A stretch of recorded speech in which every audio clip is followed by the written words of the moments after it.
Welcome to Subramani में आपका स्वागत है। मुझसे लोगों ने ये पूछा कि क्या मैं आईपीओ में निवेश करता हूँ कि नहीं। मैं आईपीओ में निवेश नहीं करता। मैं आईपीओ में इसलिए निवेश नहीं करता क्योंकि जो सच में अच्छी कंपनी होती है, जिसका शेयर बहुत अच्छा है और रखने लायक है लंबे अवधि के लिए, वो मिलती नहीं है। और जो मिलती है वो मुझे रखने का दिल नहीं करता कि मैं उसको लंबे समय तक रखूं। और जो मिलती है वो 2, 4, 15 ऐसे शेयर्स मिलते हैं और वो मुझे लेने होते हैं 5,000 या 10,000 शेयर। तो कोई मतलब ही नहीं बनता कि मैं अप्लाई करूं। और एक और बात है कि ये जो लोग हैं जो अप्लाई करते हैं, वो सिर्फ इसलिए अप्लाई करते हैं ज़्यादातर कि वो लिस्ट हो और वो इमीडिएटली उसको बेच दें। अभी LIC का IPO आएगा, सब लोग उसमें अप्लाई करेंगे और फिर जिस दिन को वो लिस्ट होगा, बहुत से लोग कोशिश करेंगे कि 100 रुपये की चीज़ 120 में बेच दें। मैं उसमें मानता ही नहीं। मैं लंबी अवधि के लिए रखना चाहता हूँ। अब एक कंपनी लीजिए, महिंद्रा हॉलीडे रिजॉर्ट्स लिमिटेड। ये कंपनी मेरे ख्याल से 2009 या 2010 में इसकी IPO आई थी। और जब इसका कीमत तब ये 300 रुपये में इसकी IPO आई थी। तब बहुत उसकी मारामारी हुई। लेकिन बहुत लोगों को ये लगा ही नहीं। 10 टाइम्स 20 टाइम्स कुछ तो ओवर सब्सक्राइब हुआ, मुझे नंबर्स याद नहीं है। ढूंढोगे गूगल में तो मिल जाएगा। अच्छी ग्रुप की थी, महिंद्रा की, और टूरिज़्म की बिज़नेस थी। तो लोगों ने ये काफ़ी अप्लाई किया, फिर लोग थक गए और वो बेचने लगे। तो मुझे यही शेयर जो 300 में बिका, वो मुझे 210 में या 190 में भी मिला। तब मैंने ख़रीदी। ऐसा नहीं कि कंपनी ख़राब थी, बट मुझे अच्छा नहीं लगा कि मैं ये कीमत में ख़रीदूँ। ऐसा ही ICICI सिक्योरिटीज़ भी है। 530 या 540 रुपये की इसकी इश्यू थी। तब मैंने नहीं ख़रीदा। इसकी भाव गिर के 270 280 आई थी, तब मैंने ख़रीदा। ये दोनों कंपनियां अच्छी थी, लेकिन मुझे वो उसकी जो प्राइसिंग थी वो बिल्कुल अच्छा नहीं लगा। अगर आप देखोगे, मेरा एक ब्लॉग है subramani.com। जब रिलायंस पावर की इश्यू आई थी, 450 रुपये में आई थी, तो मुझसे पूछा गया, कोई एक चैनल ने पूछा कितने भाव में तुम खरीदोगे। मैंने कहा मैं 75 रुपये में ख़रीदने को तैयार हूँ, 450 में नहीं। तो उस लड़की ने बोला कि 75 में थोड़ी मिलेगा, 450 की इश्यू है। मैंने कहा मुझे कोई दिलचस्पी नहीं है कि मैं 450 में ख़रीदूँ। तो ऐसा होता है कि कंपनी अच्छी हो तो हमको कभी कभी कीमत अच्छा नहीं लगता, और कभी कभी ये लगता है कि इसकी इतनी कीमत नहीं देनी चाहिए, और कभी कभी लगता है ये कंपनी तो लेने लायक है ही नहीं।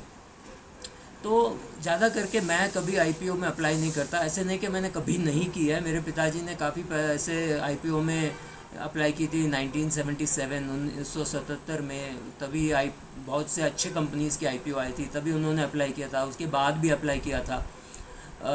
तो कुछ है हमारे घर में शेयर जो हमको IPO में मिला, लेकिन तब की बात और थी। तब एक बंदा बैठा था सरकार का, दिल्ली में। उसका नाम था कंट्रोलर ऑफ कैपिटल इश्यूज़। वो बंदा कहता था कितना प्रीमियम आनी चाहिए। तो कोलगेट हमको 25 रुपये में शेयर मिली थी, 10 + 15 25। तब प्रीमियम अलाउड भी नहीं था, बहुत कम प्रीमियम अलाउड था। तो वो प्रीमियम अलाउड करते नहीं थे ज़्यादा करके, तो हमको वो सब शेयर, अच्छे शेयर्स काफ़ी सस्ते दाम में मिला था। मेरे ख्याल से 6 रुपये की प्रीमियम में आई थी हिंदुस्तान लीवर। तो 16 रुपये में वो शेयर मिला, तो वो तब लेने लायक थी। लेकिन अब क्या होता है कि जब कंपनी बहुत छोटी होती है तो प्राइवेट इक्विटी इन्वेस्टर्स उसमें निवेश कर लेते हैं। वो भी अच्छी कीमत दे करके लेते हैं, क्योंकि वो जो, अगर मैंने आज कंपनी शुरुआत की तो किसी को मैं शेयर 190 में दूंगा, 290 में दूंगा या 390 में दूंगा, उस हिसाब से ही दूंगा। तो मैं उनको थोड़े थोड़े देता हूँ। तो जो कंपनियाँ IPO में आती हैं आज, वो सिर्फ मैं नहीं आ रहा हूँ, मेरे साथ वो सब लोग आ रहे हैं जिन्होंने मुझे 10 साल 5 साल 7 साल से जिन्होंने मुझे फ़ंड किया हो, जिन्होंने मेरे कंपनी में पैसा डाला हो। और अब मैं नहीं बेच रहा, कंपनी नहीं बेच रही, बट ये लोग सब बेच रहे हैं। शायद मैं भी थोड़ा बेच रहा हूँ। मतलब ये जो बेचने वाले हैं वो बहुत जानकार हैं। वो जानते हैं कि अब मार्केट बहुत तेज़ी है, मार्केट में बहुत तेज़ी है, और बहुत से लोग मार्केट में पैसे डालने के लिए बैठे हैं। तो मार्केट थोड़ा सा गिर भी जाए ना, ये लोग सब फिर से दौड़ के आएंगे और कहेंगे चलो हमको और निवेश करना है।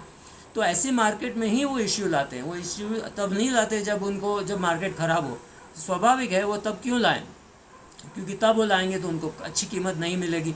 तो ये लोग शेयर 90 रुपये में, 200 रुपये में, 300 रुपये में ले लेते हैं, फिर बोनस देते हैं, वो सब करके अपना कीमत बहुत कम करके 30-40 रुपया कर देते हैं। और फिर इसकी इश्यू आती है 130 में, 140 में। बहुत बम्पर प्रॉफिट उनको होता है। 1 महीने बाद कुछ लोग बेच सकते हैं, 3 महीने बाद कुछ लोग बेच सकते हैं, 3 साल बाद कुछ लोग बेच सकते हैं। तब तक मार्केट को पता चल जाता है कंपनी अच्छी है या बुरी है। तो कोई कंपनी जिसका आईपीओ आता हो, उसका ये मतलब नहीं कि आप जाकर के वो उसे अभी के अभी खरीदो। शायद खरीदने लायक है, लेकिन आप ओवरऑल देखिए, क्या आपको वो कंपनी की आपकी पोर्टफोलियो में वो कंपनी की ज़रूरत है कि नहीं है।